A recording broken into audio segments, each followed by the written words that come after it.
अरे यहाँ तो कोई भी नहीं है।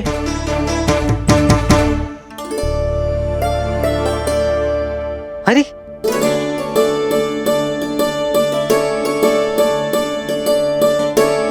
लगता है माँ के मंदिर से कुछ आया है।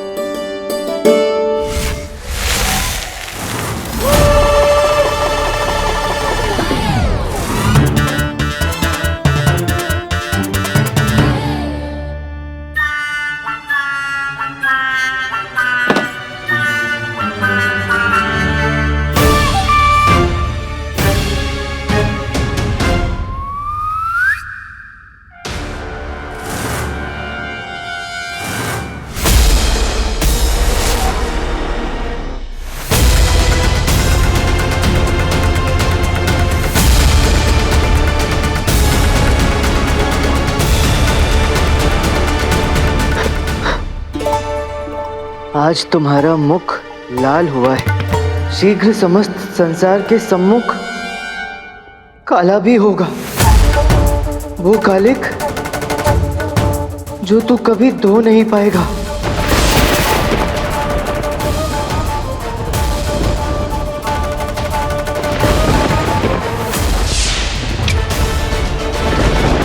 बस बारिश की एक बूंद और पूरा विजयनगर ध्वस्त।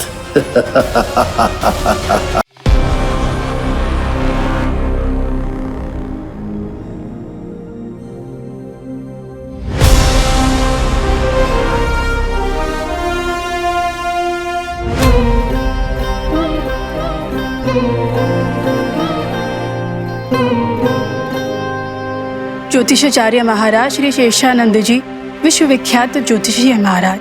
इनकी भविष्यवाणी आज तक कभी असत्य सिद्ध नहीं हुई है। इन्होंने जो भी कहा है वो पूर्ण हुआ है।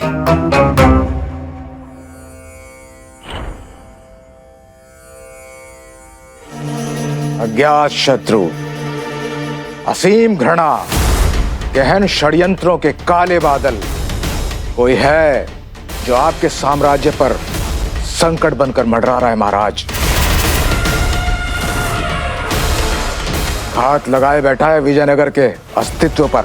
सर्वनाश, काल अपने क्रूर फंग फैला चुका है। सब समाप्त होने वाला है, सब।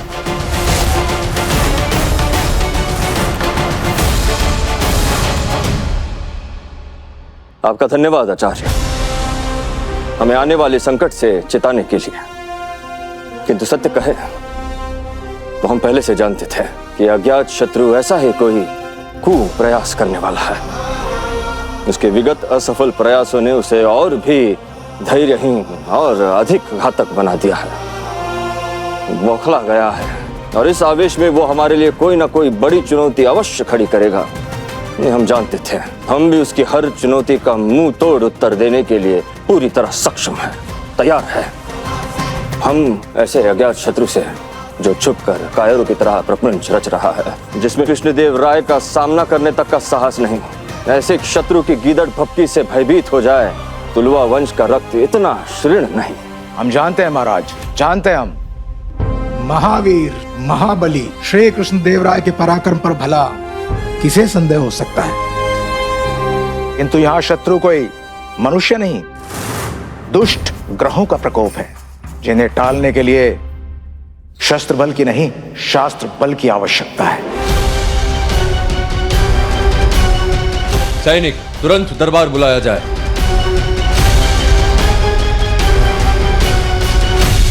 क्या हम जान सकते हैं कि हो क्या रहा है हमारे इस राज्य में? पहले हमारे राजमुकुट की चोरी और अब ये अजीब सी विचित्र घटना। हाथी की इतनी बड़ी लकड़ी की प्रतिमा नगर की बीचों बीच आखिर कैसे आ खड़ी हुई? किसका दुस्साहस है ये? और क्या अभिप्राय है इस प्रतिमा का यहाँ होने का? महामंत्री जी। महाराज, समस्त विजयनगर में सुरक्षा चौकसी बढ़ा दी गई है। पूरे राज्य में अतिरिक्त सैन्य बल तैनात कर दिए गए हैं और वो ऐसा सैन्य बल है जो किसी भी आपातकालीन स्थिति से निपटने के लिए पूर्णतः सक्षम है। उस हाथी की प्रतिमा के आसपास प्रजा को आने नहीं दिया जा रहा है। हमारे सुरक्षा विभाग अधिकारी ये जानने में जुटे हुए हैं कि आखिर ये असंभव कार्य संभव कैसे हुआ। जी महाराज, सुरक्षा की दृष्टि से ये एक गंभीर चिंता का विषय तो है। महाराज, यहाँ हम ना चाहते हुए भी पंडित रामाकृष्णा के कथन से 100% सहमत हैं। ये कोई सामान्य घटना नहीं है। आज हाथी घुसा है, कल को शत्रु राज्य की पूरी सेना घुस सकती है। महाराज, हमें तो लगता है कि ये किसी बाहरी शत्रु का बहुत बड़ा षड्यंत्र है, किसी आने वाले बहुत बड़े संकट की दस्तक।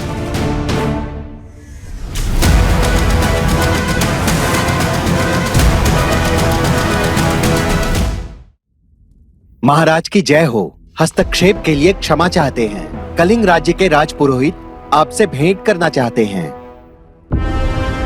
उन्हें ससम्मान यहाँ लाया जाए। जी महाराज। कलिंग राज्य के सम्मानित राजपुरोहित विजयनगर दरबार को अपनी उपस्थिति से सुशोभित करने पधार रहे हैं। विजयनगर सम्राट श्री कृष्णदेवराय महाराज की जय हो। महाराज, हम कलिंग राज्य के राजपुरोहित समस्त प्रजा और कलिंग राज्य के राजा की ओर से महान सम्राट श्री कृष्णदेवराय महाराज को कोटि कोटि नमन। आपका स्वागत है आचार्य। समस्त विजयनगर की ओर से आपका हार्दिक अभिनंदन। बड़ी सुखद अनुभूति हो रही है यह देखकर कि इतने बड़े राज्य के राजपुरोहित स्वयं हमसे भेंट करने यहाँ आए हैं। आगमन का आभार आचार्यवर। कहिए, क्या संदेश लाए हैं हमारे लिए अपने कलिंग सम्राट का? महाराज, ये पत्र महाराज ने आपके लिए भेजा है। यदि आपकी अनुमति हो तो हम स्वयं इसे पढ़कर सुनाना चाहेंगे। अवश्य। धन्यवाद। महान सम्राट श्री कृष्णदेवराय महाराज को कलिंग सम्राट प्रताप रुद्र देव की ओर से सादर प्रणाम। जैसे कि हमने आपके समक्ष दोनों राज्यों के आपसी संबंधों को और भी प्रगाढ़ और मधुर बनाने का प्रस्ताव भेजा था, जिसे आपने जिस विनम्रता और शालीनता से स्वीकार किया था, यह महान सम्राट श्री कृष्णदेवराय महाराज के ऊंचे व्यक्तित्व और महान उच्च संस्कारों को दर्शाता है। दोनों राज्यों के आपसी संबंधों के शुभारंभ हेतु हम अपनी समस्त प्रजा और संपूर्ण राज्य की ओर से हृदय से आभारी हैं और धन्यवाद स्वरूप महान सम्राट श्री कृष्णदेवराय महाराज के चरणों में एक छोटी सी भेंट भेज रहे हैं, जो कि हमारे राज्य के बहुत से कारीगरों की महीनों की अथाह परिश्रम और दुर्लभ नक्काशी की बेजोड़ प्रतिभा का सार है। भेंट? कौन सी भेंट? शुद्ध शीशम की लकड़ी से निर्मित हाथी की यह विशाल प्रतिमा आपको भेजी जा रही है।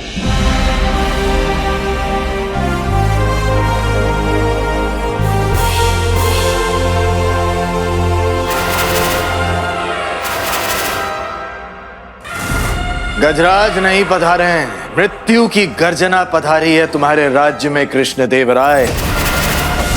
हाथी नहीं, बर्बादी भेजी है मैंने भेंट में।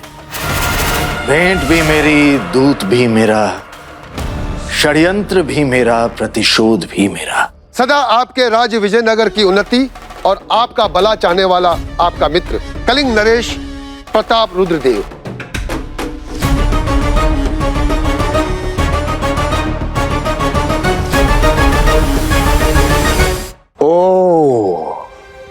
अच्छा, इसे तो कहेंगे कि खोदा पहाड़ और निकला हाथी, वो भी लकड़ी का।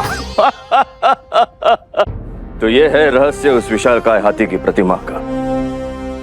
कलिंग नरेश ने शांति प्रस्ताव एवज विजयनगर को यह अद्भुत प्रतिमा भेंट की है। संदेश के लिए धन्यवाद दूत महोदय। जाके कह दीजिए कलिंग नरेश से हमें उनकी यह भेंट सहर्ष स्वीकार है और हम उनकी इस विचित्र किंतु सच में अनोखी भेंट के लिए उनका धन्यवाद देते हैं। महामंत्री जी। महाराज, दूत महोदय को भेंट पुरस्कार से पुरस्कृत किया जाए, इनका पूरा आदर सत्कार किया जाए। जो आज्ञा महाराज। अब बस वर्षा की प्रतीक्षा है। जैसे ही वर्षा होगी, वर्षा की एक एक बूंद जो गजराज की प्रतिमा पर गिरेगी, उससे गजराज के अंदर जहरीला विषैला रसायन रिसने लगेगा और फिर वो घातक रसायन धुएं का रूप लेगा और फिर वो धुआं विजयनगर की वायु में घुलकर विजयनगर के लोगों की सांसों में उतरेगा, उनके शरीर में, और फिर रसायन से उन लोगों के शरीर फटने लगेंगे।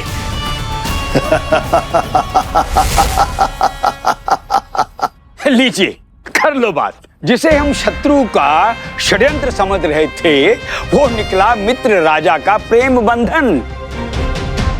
महाराज, गजराज महाराज के मस्तक पर मां लक्ष्मी का वास होता है, तो देखा जाए तो प्रतिमा के रूप में गजराज महाराज ही नहीं पधारे हैं, स्वयं मां लक्ष्मी पधारी।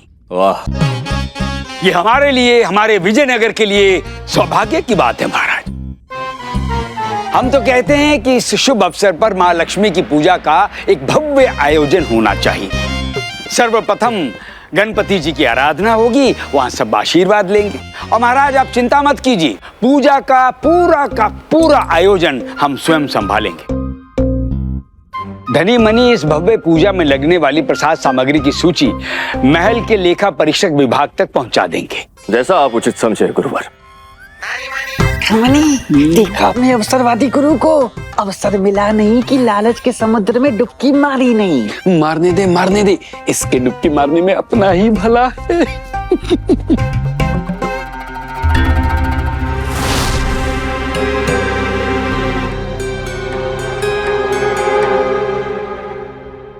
चीखें, चित्कारें, मातम, रुदन, मौत का महातांडव। विजयनगर नरकम कालों का एक पहाड़ बन जाएगा और विजयनगर विश्व के नक्शे से धुएं की तरह सदैव के लिए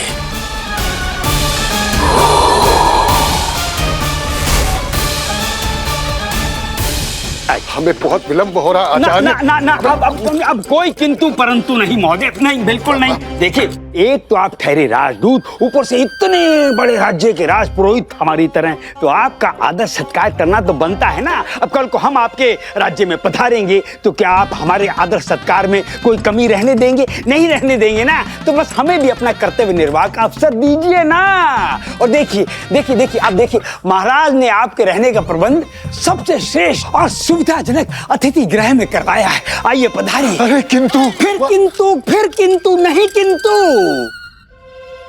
क्यों लज्जा रहे हैं, घबरा रहे हैं, शर्मा रहे हैं? झिझक छोड़िए, खुलकर अतिथि सत्कार का आनंद लीजिए। एक बात बताएं, यदि ये अतिथि सत्कार का अवसर हमें मिला होता ना, तो हमने इसका भरपूर लाभ उठाया होता। गुरुजी, अब इसमें बताने की क्या आवश्यकता है? ये बात तो पूरा महल जानता है ना।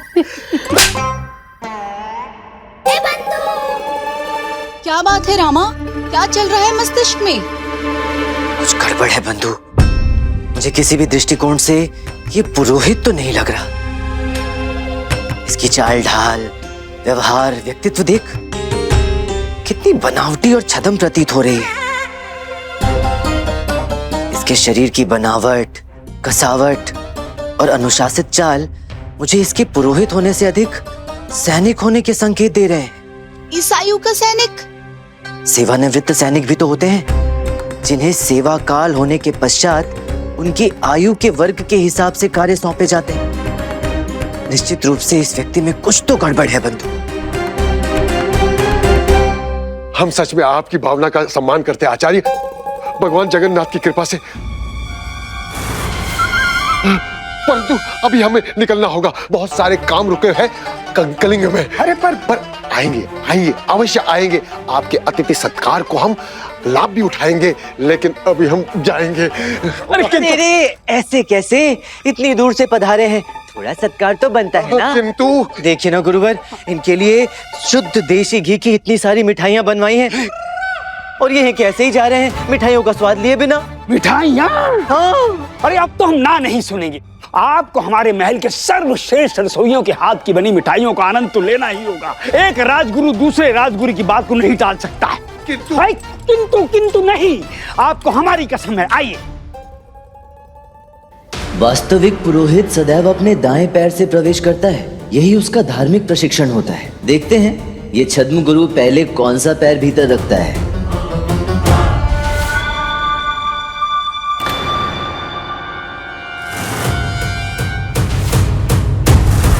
स्मरण रहे, संपूर्ण विजयनगर तुम्हारे इस छद्म पर विश्वास कर सकता है, पंडित रामा नहीं। उसकी गिद्ध जैसी पैनी नजर तब तक तुम्हारे कदम भेदती रहेगी जब तक वो तुम्हें पकड़ नहीं लेता। एक त्रुटि और खेल समाप्त। यदि राजपुरोहित दिखना चाहते हो तो राजपुरोहित जैसा व्यवहार भी करना होगा, इसलिए दायां पांव पहले रखना। वहां पर तुम्हारा काम तलवार की नोक पर चलने जैसा होगा। जरा इधर उधर नहीं हुएगी तो मौत निश्चित है। सतर्क रहना और जो सिखा रहा हूं उसे स्मरण रखना। आई। अरे आचार्य आचार्य, क्या हुआ? क्या कर रहे हैं आचार्य? हमने क्या किया? बायां पैर नहीं, दायां पैर। हम आचार्य सदैव दायां पैर उठाते हैं, सदैव मंगलमय और शुभ होता है भगवान जगन्नाथ की कृपा से। हमें स्मरण है, ये नियम स्मरण है। वो क्या है कि आपकी आव भगत के उत्साह में हमारे मस्तिष्क से निकल गया था, किंतु अब आ गया है। क्षमा कीजिए, हम एक कार्य करते हैं, एक साथ पैर रखते हैं। ये आइए। भोजन के लिए आसन ग्रहण कीजिए। अवश्य, किंतु उससे पहले हम हाथ पैर धोना चाहते हैं। पुरोहित धर्म में बिना हाथ पैर धोए आसन ग्रहण नहीं करते हैं। बिल्कुल बिल्कुल होना चाहिए, पुरोहित धर्म का पालन तो करना ही चाहिए। आइए। मीरा, धनीमनी, चलो।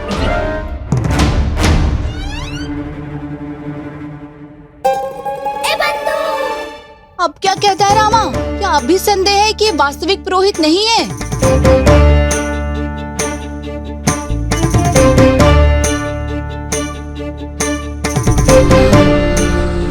यूं बेचारे पुरोहित के पीछे पड़ा है रामा। सब कुछ तो वही कर रहे हैं जो एक सिद्ध पुरोहित करता है। कोई त्रुटि नहीं की अभी तक। ना बंधु, त्रुटि ना करना अलग बात होती है और त्रुटि ना करके जताना अलग बात। क्यों ये हर बार त्रुटि ना करने का बखान कर रहे हैं? क्यों हर बार ये जता रहे हैं कि इन्हें पुरोहित धर्म के सभी नियम पता हैं? चोर की दाढ़ी में तिनका होता है बंधु, यहाँ तो तिनके में ही पूरी दाढ़ी फंसी हुई है।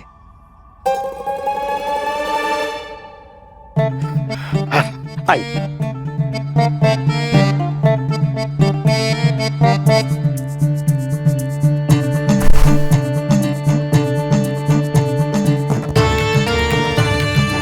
आरंभ कीजिए। हम तो जलपान भी अपने भगवान श्री जगन्नाथ महाराज के पवित्र नाम से ही आरंभ करते हैं। धन्य हैं आप। बहुत आस्था है ना आपकी भगवान श्री जगन्नाथ जी महाराज पर? आत्मा की गहराइयों से। ये तो मेरे लिए सौभाग्य की बात है। क्या है ना, बड़े दिनों से मस्तिष्क में एक प्रश्न उमड़ घुमड़ कर रहा था। सोच रहा था किससे पूछूं।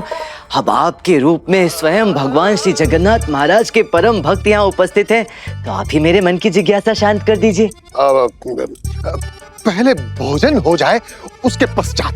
बड़ा ही साधारण सा प्रश्न है।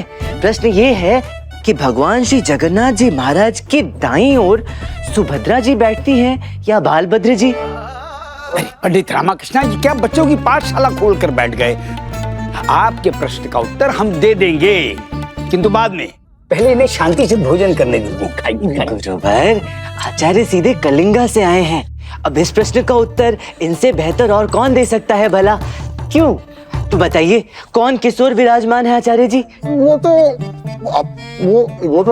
तो भगवान के मन पर निर्भर करता है। उनकी इच्छा है जिसको जहां भी राजे। झूठ, गलत उत्तर।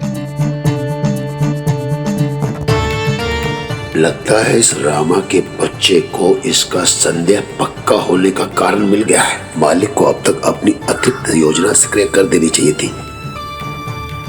अब एक छोटा सा, एकदम छोटा सा प्रश्न और है आचार्य जी। मैंने सुना है कि पुरोहित भोजन करते समय बिल्कुल वार्तालाप नहीं करते, पुरोहित धर्म के अनुसार एक शब्द भी नहीं कहते। क्या ये सही है? ओहो पंडित रामाकृष्ण, ये क्या लगा रखा है आपने? ये क्या बेतुका राग छेड़ रहे हैं आप? बेचारे खा रहे हैं, खाने दीजिए। उपस्थित सभी विशिष्ट गणों को मेरा सादर प्रणाम। पंडित रामाकृष्ण बाहर आपसे कोई मिलने आए हैं, उन्हें अत्यंत आवश्यक कार्य है आपसे। अच्छा, आप चलिए, मैं आता हूँ।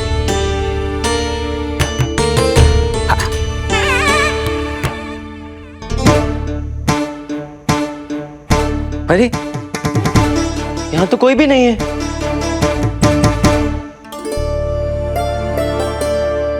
अरे,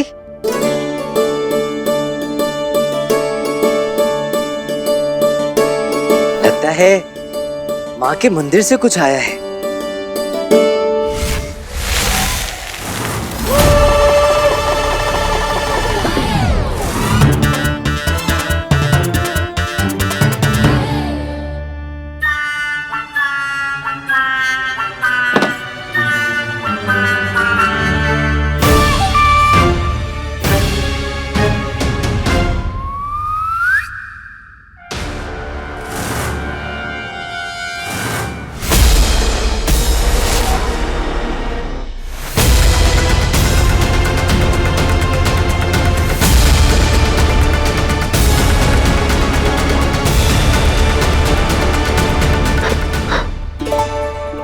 आज तुम्हारा मुख लाल हुआ है, शीघ्र समस्त संसार के सम्मुख काला भी होगा। वो कालिक जो तू कभी धो नहीं पाएगा।